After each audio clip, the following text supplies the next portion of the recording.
República Dominicana, 8 de diciembre de 2025. Hoy analizamos la nueva ley orgánica que instituye el Código Procesal Penal.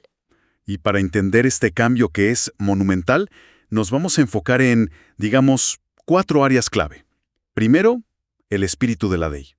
O sea, ¿cuáles son las razones de fondo para una reforma tan profunda? Claro, el por qué. Exacto. Segundo, los pilares del nuevo proceso. Los principios y derechos que lo definen. Tercero, un cambio de paradigma. Las nuevas herramientas para resolver conflictos, con un rol central para la víctima. Ajá. Y finalmente, las armas del siglo XXI. ¿Cómo se enfrenta ahora la criminalidad más compleja y organizada? Perfecto. Empecemos por el principio, el por qué.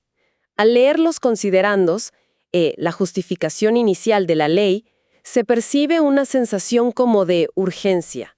Hablan de la necesidad de un sistema de justicia dinámico, transparente y ágil. Claro. Esto sugiere que el sistema anterior era, pues, todo lo contrario. Sugiere que había una desconexión total entre lo que la justicia ofrecía y lo que la ciudadanía demandaba. A ver, el sistema anterior a menudo era lento, opaco, demasiado formalista. Sí. La idea aquí es responder a una doble exigencia social. Por un lado, más seguridad y menos impunidad, y por otro, un respeto pero irrestricto a los derechos fundamentales. Que parecen objetivos contradictorios. Parecen, pero el gran reto de este código es precisamente hacerlos compatibles. Y es que no se trata de eficacia a cualquier costo. Uno de los considerandos lo dice claramente. Se busca erradicar la impunidad, pero en el marco del respeto a la dignidad humana.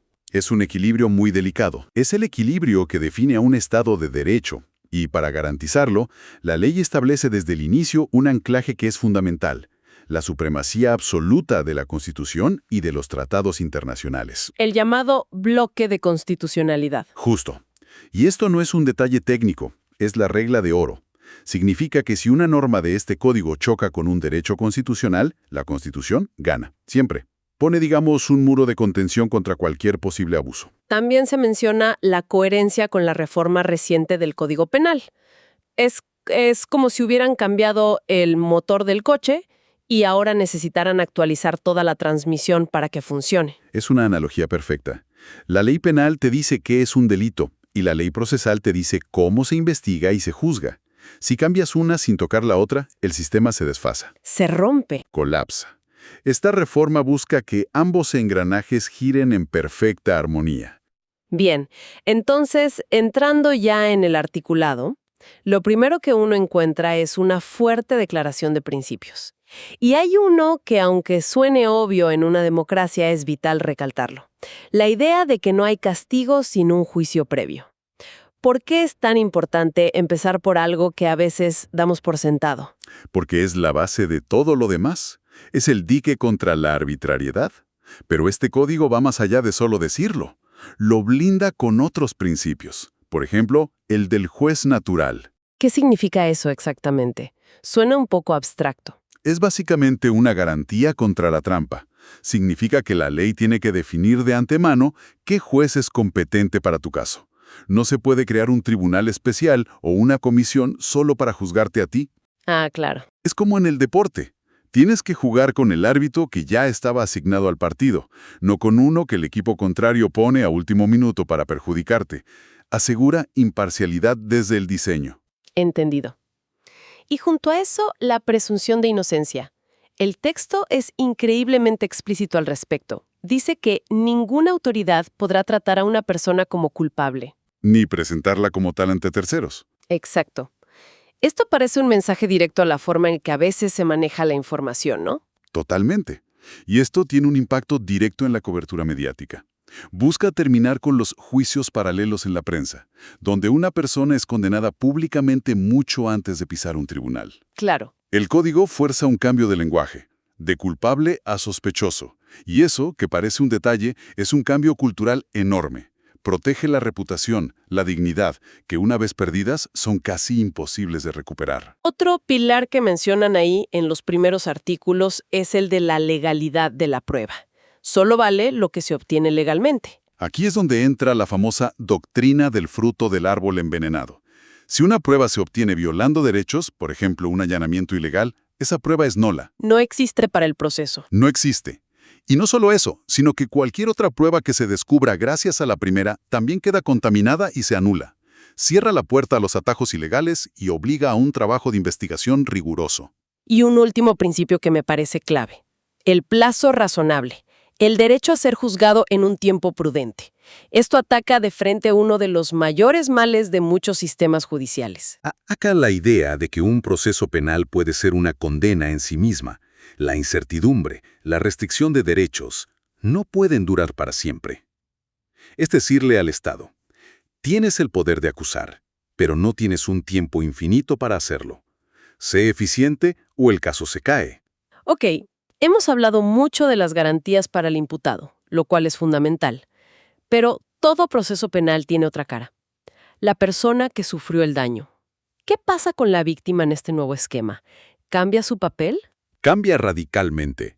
De ser, una mera testigo o una figura secundaria, pasa a ser un sujeto procesal con un catálogo de derechos muy robusto. Por ejemplo, El código le da derecho a intervenir activamente, a ser informada de cada paso, a tener un abogado que el Estado debe proveer si no puede pagarlo y, sobre todo, a ser escuchada.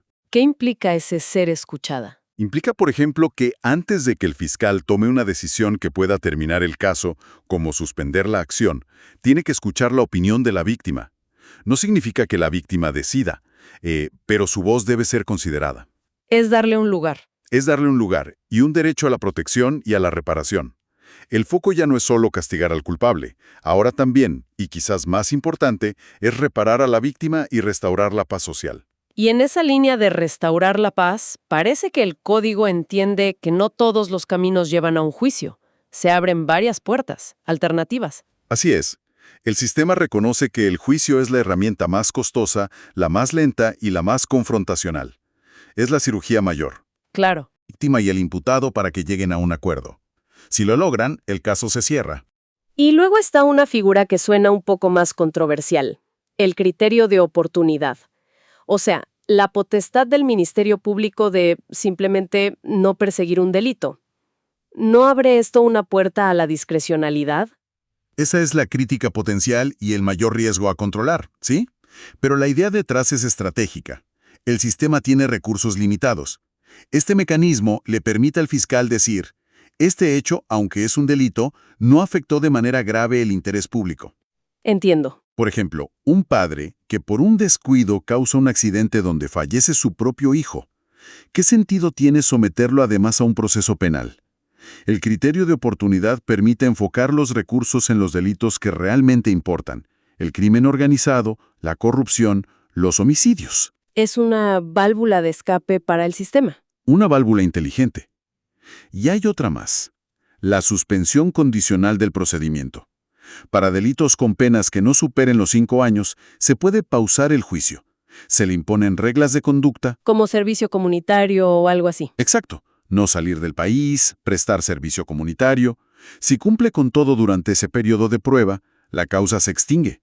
Es una apuesta por la rehabilitación y por no estigmatizar con una condena. Entonces, el mensaje es que la cárcel y el juicio son el último recurso, no la primera opción. Y eso me lleva a otro tema central del código, la libertad durante el proceso. Absolutamente. El código lo llama Estatuto de Libertad, y el principio es clarísimo. La libertad es la regla y su restricción la excepción. Toda persona debe enfrentar el proceso en libertad. Lo que rompe con una inercia histórica en muchos sistemas, ¿no? Donde la prisión preventiva era casi automática. Exacto. Se aplicaba casi por defecto. Ahora no. ¿Bajo qué condiciones se puede entonces ordenar la prisión preventiva? Porque sigue existiendo. Sí, pero ahora es la medida más extrema de todas, la última ratio. El fiscal debe demostrarle al juez que es indispensable, y solo por 3 motivos muy concretos. A ver, Que existe un peligro real de fuga, que hay riesgo de que el imputado obstaculice la investigación, amenazando testigos, por ejemplo, o que pueda poner en peligro a la víctima. Ya no basta con decir el delito es grave, se debe probar un riesgo procesal concreto. y lo más importante, se le pone un reloj. El código es muy claro en que la prisión preventiva no puede ser una condena adelantada. Exacto. Y le pone un candado a esto. La prisión preventiva no puede durar más de 12 meses. Se acabó eso de que una persona pase años encarcelada esperando un juicio. 12 meses como máximo. Y para asegurarse de que no se abuse, obliga a los jueces a revisar la medida cada 3 meses. Y en esa revisión se preguntan, ¿siguen vigentes las razones? ¿Sigue siendo necesaria? Si la respuesta es no, la persona sale en libertad. Pero a ver, ¿qué pasa con los casos realmente complicados? Pienso en una red de narcotráfico internacional o un caso de corrupción masiva. 12 meses de investigación pueden no ser suficientes. ¿El código contempla eso? Lo contempla, y es una de sus innovaciones más importantes. Reconoce que no se puede medir con la misma vara un robo simple que una operación de lavado de activos transnacional. Para eso crea la categoría especial de asuntos complejos. ¿Y qué implica que un caso sea declarado complejo? Implica que las reglas del juego se flexibilizan, pero siempre bajo control de un juez. Cuando hay muchos hechos, muchos imputados, o se trata de delincuencia organizada, un juez puede hacer esa declaratoria. Y entonces los plazos cambian. Los plazos se duplican o incluso más. La investigación puede durar mucho más, y la propia prisión preventiva puede extenderse hasta 18 meses. Es un reconocimiento pragmático de que no se puede luchar contra el crimen organizado con las manos atadas. Tiene sentido. Se le dan herramientas especiales al Estado para casos especiales. Y hablando de herramientas, aquí aparece una figura que parece sacada de una película de espías, el agente encubierto. Es una de las técnicas especiales de investigación que ahora se regulan explícitamente. Con autorización de un juez, se puede infiltrar a un agente de policía en una organización criminal para que actúe como uno de ellos. ¡Wow! El objetivo es conocer la estructura desde adentro, identificar a los líderes, reunir pruebas y, fundamentalmente, prevenir delitos futuros. Es una herramienta poderosa y peligrosa. Por eso su uso está rodeado de controles judiciales muy estrictos. Me imagino que es crucial para desmantelar redes que operan en el más absoluto secreto. Es indispensable. Sin estas técnicas es casi imposible llegar a los cabecillas. Y no es la única herramienta, ¿eh? También se regulan las entregas vigiladas, las escuchas telefónicas, cosas que antes se aplicaban en un limbo legal y ahora tienen un marco claro. Incluso vi que para estos casos complejos se permite al procurador general contratar abogados particulares para que ayuden en la acusación. Sí, como acusadores adjuntos. Es una especie de todos a la carga contra las grandes estructuras criminales. Es una medida pragmática para nivelar el campo de juego. A veces, estas organizaciones tienen bufetes de abogados con recursos casi ilimitados. Permitir que el Estado sume gente del sector privado busca equilibrar la balanza. Después de este recorrido, queda clarísimo que este nuevo código no es una simple mano de pintura. Es un rediseño profundo de la arquitectura de la justicia penal en la República Dominicana. Totalmente. Busca un equilibrio muy sofisticado. Ser mucho más garantista con los derechos de todos, imputado y víctima, pero a la vez dotar al Estado de herramientas mucho más potentes y modernas. Es una doble apuesta. Es una apuesta por una justicia más humana para los casos comunes y más implacable para el crimen organizado. El texto en el papel es, sin duda, ambicioso, muy avanzado. Contempla desde la solución pacífica de un conflicto vecinal hasta el uso de agentes encubiertos, todo bajo el gran paraguas de los derechos constitucionales. Sin duda, es un marco legal que se pone a la altura de los estándares internacionales más exigentes. Y esto nos deja con la reflexión final. Con un mapa tan detallado y bien dibujado sobre la mesa, ¿cuál será el verdadero desafío para que las rutas que propone se conviertan en los caminos por los que transita la justicia dominicana cada día? Ya no es una cuestión de qué dice la ley, sino de la voluntad, los recursos y la cultura institucional para hacerla realidad.